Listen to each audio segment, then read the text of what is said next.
In today's video, we're going to help you uncover whether your foot pain could be coming from your back, even if you don't have back pain, and a quick self-check to determine whether your back could be involved.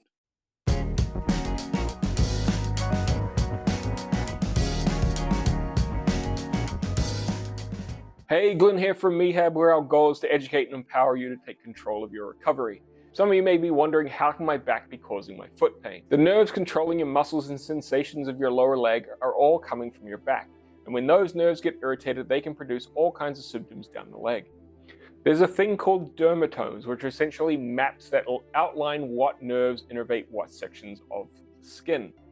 Now, these are not rigid delineations, and in reality, the borders are a bit blurred.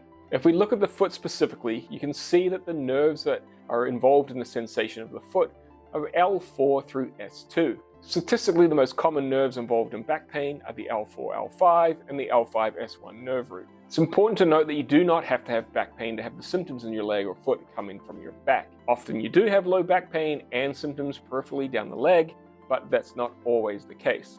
Along with dermatomes, we have a myotome chart. And a myotome chart tells us what muscles are innervated by what nerves. So if we see weakness in a particular muscle group, we can approximately determine what nerve root could be involved. This is why healthcare providers will often assess your muscle strength to see if there's anything compromised. Later on, one of the tests you're going to do is for determining if there's any compromise in your L4, L5, L5, S1 nerve roots. So how is plantar fasciitis or plantar fasciopathy diagnosed as the cause of plantar heel pain? Well, it's primarily a clinical diagnosis. And what that means is done by signs and symptoms rather than imaging or tests or biopsy.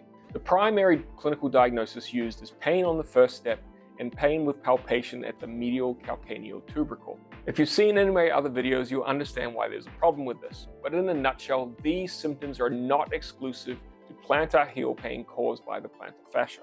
So let's get into some signs and symptoms that could indicate whether a more thorough assessment of your back is worthwhile.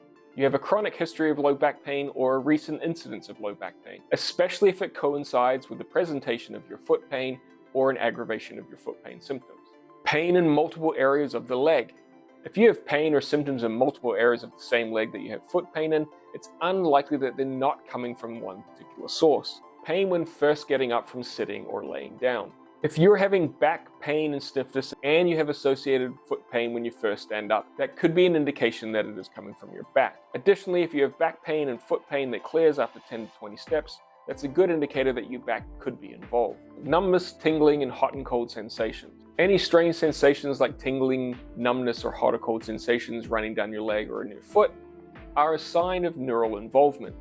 This could be local, but it could also be further up the chain coming from your back. So here's a couple of quick self-screening exercises that you can do to further rule in or out your back as a possible source of your foot pain. The purpose of these movements is to determine if it has any effect on your foot symptoms. With each exercise, you want to see if any of them increase, decrease, provoke, or move your specific foot symptoms. Forward bending. Stand tall, slowly bend forward like you're trying to touch your toes. You don't actually have to touch your toes, just head in that general direction. Do it 10 to 20 times and see if your foot pain changes. Backward bending. Put your hands on your low back and gently lean backward. Again, do this 10 to 20 times and see if it changes anything in your foot.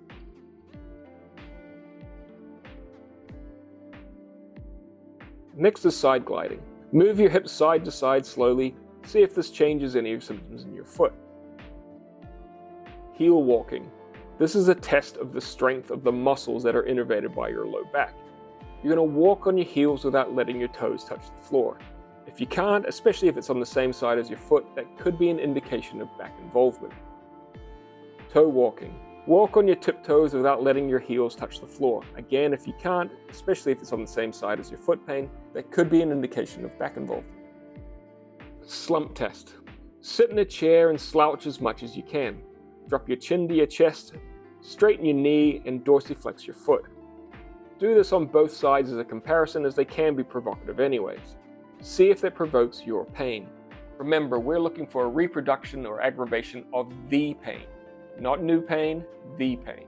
If any of these resonate with you or any of the movements alter your symptoms, it's a good indicator that your back could be involved and it'd be worth getting it checked out by a qualified healthcare professional. The reality is this will only be the cause in a small number of cases, but I have had several people coming in with plantar foot pain that has turned out to be coming from their back.